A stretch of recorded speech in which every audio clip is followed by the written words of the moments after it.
All right, everybody, this is the Fantasy Sports Boss. Here we go, Fantasy Football Week 7. If you're not already a subscriber, I don't know why, but hit that subscribe button, hit that notification button. I'm going to be on all day long. Constant update, injury update videos, live stream tonight at 7:30 to go over everything, so make sure you're part of the fun, all right? Now, today, before the game start, wanted to talk about the handcuff running back strategy. So, now that we're in week 7, it gets a little bit more difficult to find some good running back handcuffs because a lot of them have been picked up by now.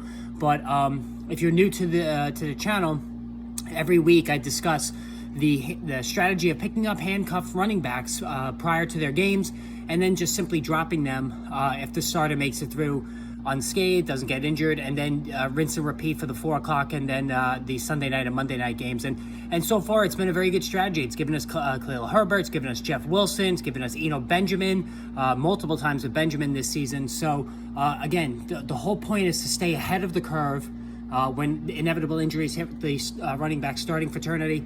That way you don't have to fight waivers and everybody else using the fab money once the week is through. So let's take a look at the 1 o'clock games now. So, Atlanta, Cincinnati, nothing really going on there. Tyler Algier, Caleb Huntley, Cordell Patterson's going to be back. Neither guy has impressed me much, so I wouldn't even bother with any of those guys if they're available. Dallas, Detroit, there's going to be nothing available there. Tennessee, Indianapolis, not much happening there as well in terms of handcuff running backs. If anybody dropped Antonio Gibson, which I doubt it, but there are some people that might have, he's worth a look to pick up with Brian Robinson.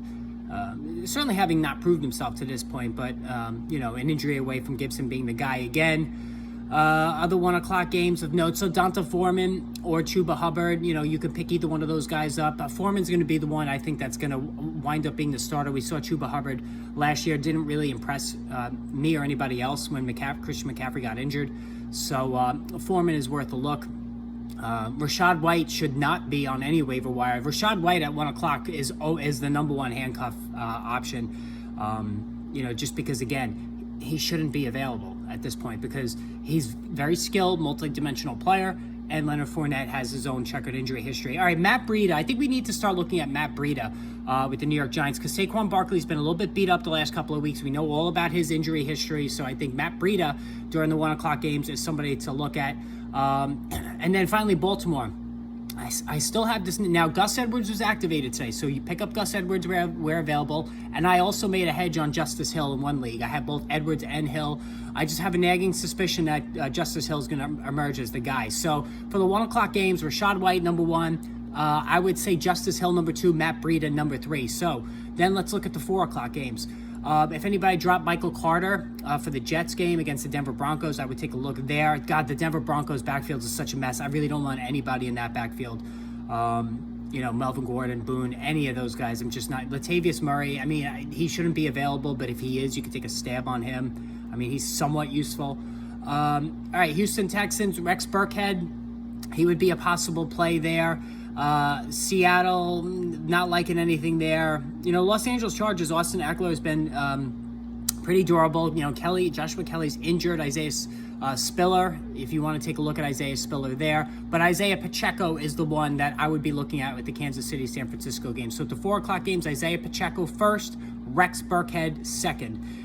Sunday night, Jaylen Warren. Have to pick up Jaylen Warren. As a matter of fact, if you're not liking any of the other options at 4 o'clock, I would just pick up Jaylen Warren. I would have Jaylen Warren ahead of Isaiah Pacheco and Rex Burkhead because I just think Najee Harris is just having an awful season. I don't think he's right physically, so Jaylen Warren would be the guy there.